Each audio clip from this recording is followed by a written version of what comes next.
लता जी के गीतों में हमारे दिन रात बसे हुए हैं। हम चाहे हंसें रोएं, सामाजिकता निभाएं, आंसू बहाएं, लता जी का कोई ना कोई गीत इन हालात से ज़रूर जुड़ता हुआ मिलेगा। किसी एक व्यक्ति ने हमारी 3-4 पीढ़ियों को एक साथ प्रभावित किया है तो वो है लता मंगेशकर जी। लता मंगेशकर जन्मजात कलाकार थी, गायिका थी। उनके पिताजी दीनानाथ मंगेशकर बहुत बड़े कलाकार और संगीतज्ञ थे।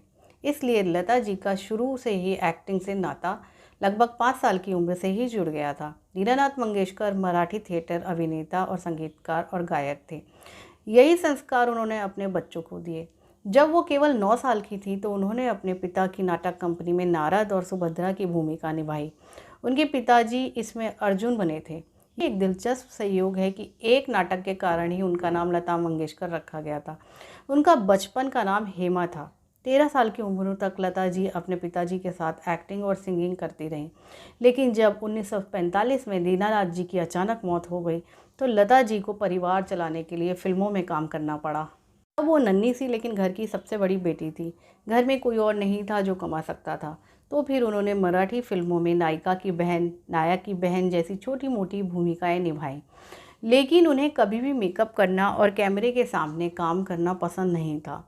इसलिए जैसे ही महल फिल्म में उनका नाम मशहूर हुआ और उनकी आवाज़ के कदरदान बढ़ने लगे तो लता दीदी ने सबसे पहले अपनी एक्टिंग छोड़ने का काम किया। उन्होंने एक इंटरव्यू में कहा था कि मैंने एक अभिनेत्री के रूप में शुरुआत की थी, लेकिन मुझे एक्टिंग करना कभी भी पसंद नहीं था। मैंने फिल्मों में काम किया लेकिन मुझे कभी मज़ा नहीं आया। मुझे मेकअप करने और कैमरे के सामने हंसने और रोने से नफ़रत थी। इसके अलावा मैं गायन से बेहद प्यार करती थी। मैं बचपन से ही इसकी ओर आकर्षित थी। पिता दीनानाथ मंगेशकर जी से गायन की शिक्षा और बाद में गुरु जैसे अमानत अली से सीखी हुई गायकी से लता जी की सुरों पर ज़बरदस्त पकड़ बनी। उनकी आवाज़ की कुदरती रेंज इतनी ज़्यादा थी कि जाने अनजाने संगीत निर्देशकों को एक ऐसी आवाज़ मिल गई जिसके ज़रिए वो अपना बेहतरीन हुनर दिखा सकते थे। ये संगीत निर्देशक लता जी की आवाज़ के सहारे संगीत की उन लहरों को भी छूने लगे जो उनसे पहले कभी भी नहीं सुनी गई थी। इसलिए लता जी लगभग हर दूसरी फिल्म में गा रही थी और उन्हें एक स्टूडियो से दूसरे स्टूडियो तक लगातार दौड़ लगानी पड़ती थी।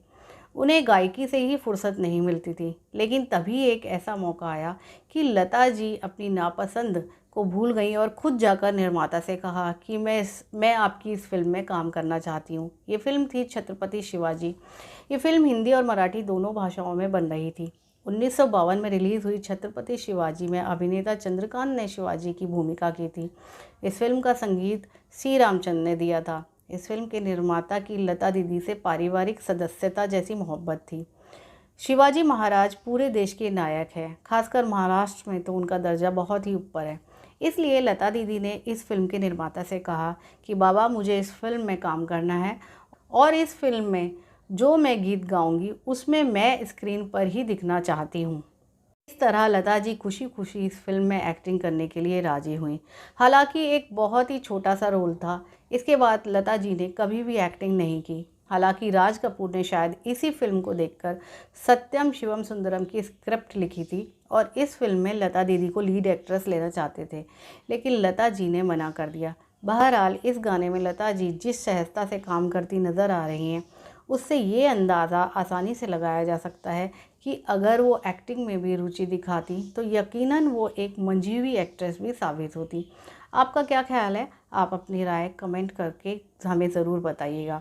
आज की कहानी और आज के वीडियो में बस इतना ही। अपनी दोस्त शैलियान उनको विदा दीजिए बहुत सारी मोहब्बतों के साथ। नमस्कार। देऊळाला आज शिवाजी